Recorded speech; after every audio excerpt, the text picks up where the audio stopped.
What's going on, guys? We are back with another video of my 22 Lowrider ST, and as promised in the last video, I said I had a big announcement, made a purchase through Moto, and this is part of it right here. Today we are going to install the new Bassani Road Rage 3 on the bike, and I also have a Power Vision tuner on the way from Moto already mapped. That's still in the mail. Today's Saturday when I'm filming this. The tuner will be in on Monday. I'll finish the video up then, and you guys will get it Monday night. So you'll see it all in one shot, but just letting you know that's where I'm at right now. Very pumped. Can't thank the guys at Moto enough. They got this pipe out super fast. They got the tuner out super fast. Really helped me out. Like I said in the previous video, make sure you check out their link down in the description. If you purchase anything there, tell them Riley Hebert from YouTube sent you. Really great guys, tons of experience. They definitely know their stuff, so stay tuned. Gonna give you guys a quick cold start of the stock exhaust. I know you guys have probably heard it a million times, but just so that we can have a comparison. Everything's cold, like I said. We're gonna go ahead, fire it up, let it run for a second. So we'll have that at the beginning of the video, and then there will obviously be a start at the end of the video. So make sure you guys stay tuned, like, comment, and subscribe down below. Thank you very much.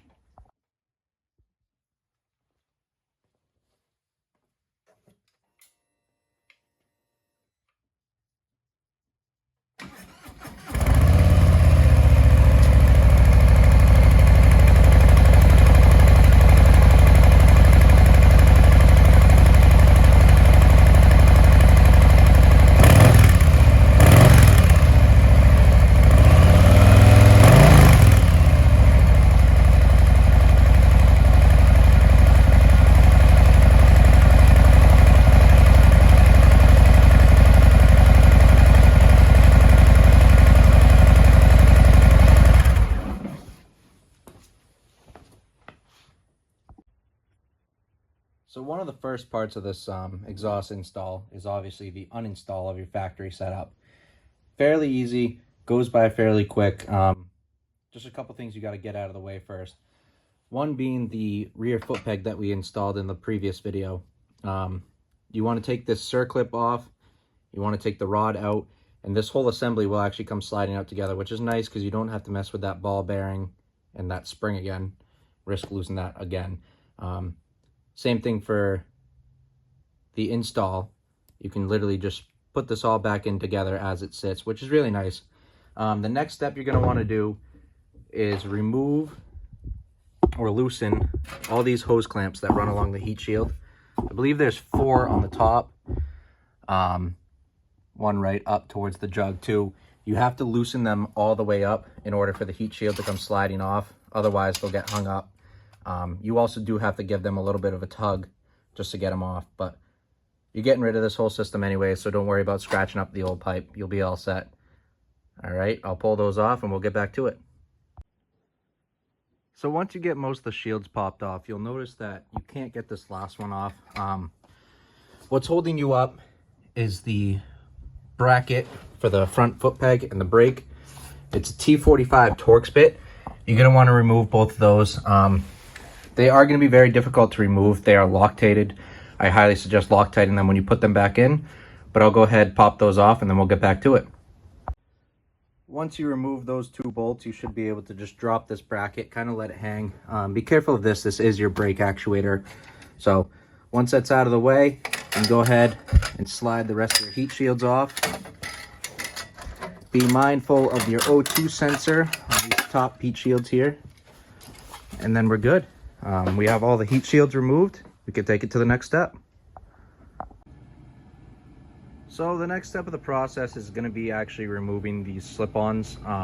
It's going to be a lot easier to work around this exhaust once we have these off and actually pull it off the bike. There's a couple things you're going to need to do. So you're going to want to take these 2 bolts out for the bottom slip-on and loosen this up all the way. This is the clamp that goes on to the header pipe. And then for the top muffler, I remove the bag because it's a pain in the butt to get to if the bag is still on there, but you're going to want to remove these 2 Allen heads as well. Pull those out all the way, loosen this clamp up or take it out completely, and then we'll be able to slide the slip-ons off. I'll get back to you guys once we're done doing that. So following removing the mufflers, the next thing I like to do is at least crack loose the O2 sensors. It's a lot easier to crack these open while the pipes are still on the bike and you're not fighting with it, trying to have 3 hands. So crack them open now, loosen them up, and then you can finish taking them off once the headers are off the jugs itself. The front one I was able to remove. You have a lot more slack. You're not really fighting with a short cable like the rear. So either loosen them up or take it out, totally up to you. Once we get those loose, we're going to go ahead and loosen these nuts up. You're going to need a long extension. I believe they're 1/2-inch sockets. So we'll loosen those up on the rear, loosen them up in the front, and then we can go ahead and pull this header right off. All right, so we've gone ahead and removed the header. Very easy, like I said, just those 4 bolts. But one thing I want to point out real quick before we move to the next step is this inside bolt here can be a bit of a pain. You don't really have a good angle at it. Even if you have a swivel on your socket, it's still tricky to get to. So one thing I did to make it a little bit easier is you take your shroud off for your oil cooler. It's just 1 bolt on the bottom and the top just clips into place. Super simple, and it gives you enough room that you can get a wrench on it from the back side and kind of work at it. Luckily, these things were only like finger tight from the factory, so it came off pretty easy, but that's just something to keep in mind. It might be easier for you guys to remove that. Obviously, it'd be easier to remove this whole setup, but I wasn't feeling like getting into that just for an exhaust job. So the next thing we want to do is you want to go ahead and remove your factory exhaust bracket. That's a couple Allen heads, and then it should pop right off. You want to hold on to this bracket though, because you're going to need that if you didn't buy a bag mount from wherever you bought your exhaust. You're going to need to make something up, so you want to save this as a template. All right, so we're going to go ahead and get that off, and then we'll be back. So we've now removed the stock hardware. We can go ahead, get that out of the way, and you install your new one. If you went with a different exhaust, it might look a little bit different, but as far as Bassani goes, this is what it's going to look like. This bolts up with the stock hardware, so make sure you guys hold on to that. Literally just these 2 bolts here, 1, 2, and then you're good to go. And we'll thread those in, get them tight, and then we'll be on the next step. So really the final step before we start mounting this new exhaust on is you want to take a look at your old exhaust. They have these flanges here, and they have this little clip on them. That does not come with your new kit. They do tell you that. It's not in the list of parts, so don't be surprised when it's not in there. So you're going to want to take these off of your old pipe. All that is a matter of getting a flat head in here, kind of prying this clip off. Once you get that off, this will slide right off of there. From there, it's just the reverse of the uninstall onto the new pipe, and then you'll be good to mount it. So once I get these off, get them on the new one, I'll show you guys fitting it in onto the jugs. So now that the header pipe is installed, you've got your 2 nuts in up front, or in the rear, and the 2 in the front. O2 sensors are still unplugged. That's okay. We're not doing anything with them yet.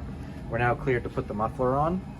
So what's going to happen here is these 2 holes are going to line up with the 2 holes on your new bracket. Your muffler is obviously going to go on the header pipe, and it's just going to slide into place. They supplied new bolts for you to go bolt, washer, and lock washer back here, and a new clamp around here. So once I get that on, I'll show you guys the finished product of that. So the muffler is in place. Everything's tightened down here, All 4 header nuts are tight. Now we can move on to the O2 sensors, which is kind of the last step as far as this process goes until the tune gets here. So Bassani provides you with these adapters here because the O2 sensor ports in this pipe are too big.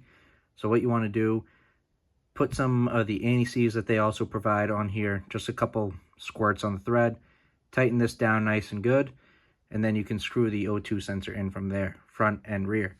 Once I get that done, I'll be back to check in. All right, guys, so the exhaust is officially together. O2 sensors are in, everything's buttoned up, tightened down, we're good to go. The next step of the process is basically just wait for the tune to come in on Monday. Like I said, it's Saturday while I'm recording this, so I'll have the tune by Monday, according to FedEx. This won't be a separate video. It'll all be in one for you guys, so just hold tight for that. Stay tuned. Yeah, definitely love the look of it. Still have to mock something up for the bag. As most of you guys know, once you get rid of the stock exhaust bracket, there is no bracket to hold the saddlebag. So in the meantime, while I'm waiting for the tune to come in, I'm going to work on something for that. If it ends up being something interesting, I'll make sure I record it for you guys. But other than that, make sure you stay tuned. All right, guys, so we are back. It is Monday. My tuner from Fuel Moto has arrived. It is the Power Vision, made by Dynojet. So we're gonna go ahead and get that ball rolling, get this bike tuned now that we got the pipe on there. So the first thing you need to do on the new M8 Softails is you want to take this one bolt out. It's an Allen head.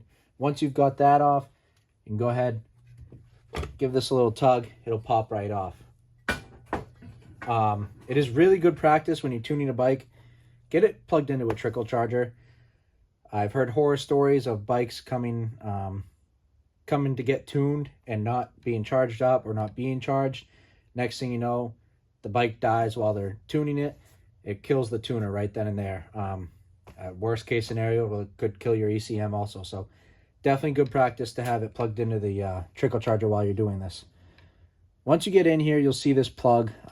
This plug might be tucked up under here in just like a dust shield. Go ahead, pull that out. From there, it's really simple. We're just going to turn the ignition on. Turn it to the on position. And next, we're going to go ahead and take the end of our tuning cable and get that plugged in.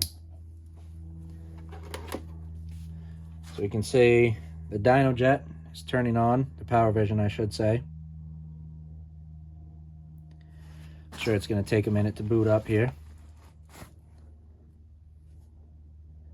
All right, so the next step is program vehicle, load tune, custom tunes. It's going to go ahead and read everything that you have, read your bike. It's actually what it's doing right now too, is it's reading your original tune. So it's going to grab your original tune from the factory and it's going to store that data. It's going to store it in here. So worst case scenario, if something went wrong or you brought the bike back to stock for whatever reason, you'll have your factory tune in here. Super good design. I will say 99.99% of tuners will do that. If you go get it tuned somewhere, they will also do that. They'll store your factory one. So just something to keep in mind. Make sure that you are able to store your factory tuner. With that being said, this is at 20%. I'll get back to you guys once this is complete. So once that's done, it's going to give you a screen like this. It tells you this will marry this PV to this bike permanently and cannot be undone. Is that what you want to do? Obviously, totally up to you guys at this point in time, but I'm going to hit yes. This device and bike are now married. What that's basically saying is you can't now take this and go tune your buddy's 07 Street Glide. This tuner is now to this bike. So it is VIN locked. That's what some people call it. So we're going to go ahead and hit OK. Slot 1 is my new tune. We're going to select that.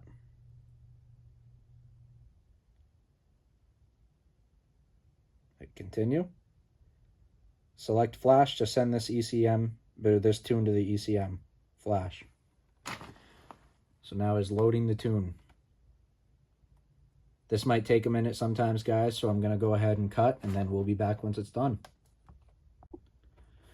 So the next screen is going to say is, do you want to reset learned fuel and trim levels? This is necessary only if you've changed any air to fuel related parameters.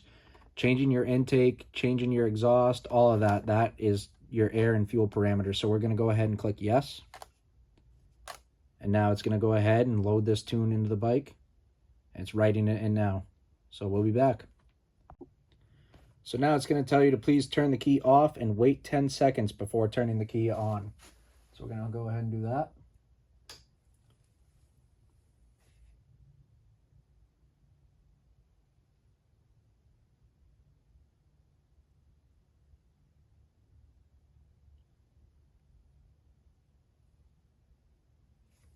So we'll turn it back on and see what she says.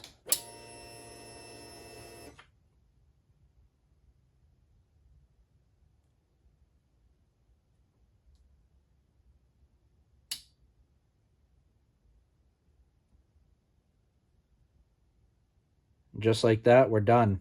The tune is loaded into the vehicle. We are all set. So I'm going to go ahead. The nice part about this Power Vision is it can stay unplugged. Once that tune is loaded into the ECM, you're all set. The only time that you will leave it plugged in is if you're running the auto tune feature. But we might get to that in a different video. So what I'm going to do now is I'm going to unplug everything here, get everything buttoned up, and then I'll go ahead and start the bike for you guys so you can finally hear it. All right, guys, and just like that, the project is done. Tune is in, pipe is on, this thing's ready to go. So I'm going to give you the moment you've been waiting for and go ahead and fire this thing up.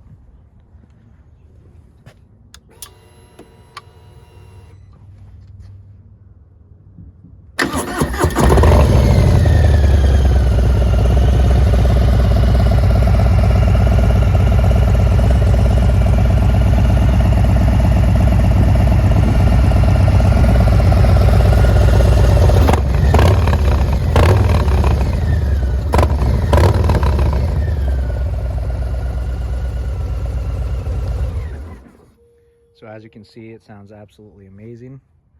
I can't thank the guys at Fuel Moto enough. They got these parts out super quick. Everything was in stock. They hooked it up, definitely. If you order a Power Vision tuner from them, you get an extra 2 years, I believe, of extended warranty on the tuner itself, which is super cool. When you order it, you tell them what you've had done to the bike, exactly everything you have on it, and they will map your tuner for you right from the factory. So all you do is, like I did, like you guys saw, you plug it in, you hit load tune, and basically the bike's ready to go. If you do anything else to the bike, there are 7 more tune slots on that tuner. Email them, tell them what you changed, and they will get you a new tuner, or a new map, I should say, to your email. You download that map to your email, and you're good to go. Plug it into the bike, do the same thing. Super easy, super simple, great guys, super smart. They're into putting big power into bikes, so if that's what you're into, definitely the way to go. Check them out. Let them know Riley Hebert sent you from YouTube. And stay tuned for more videos.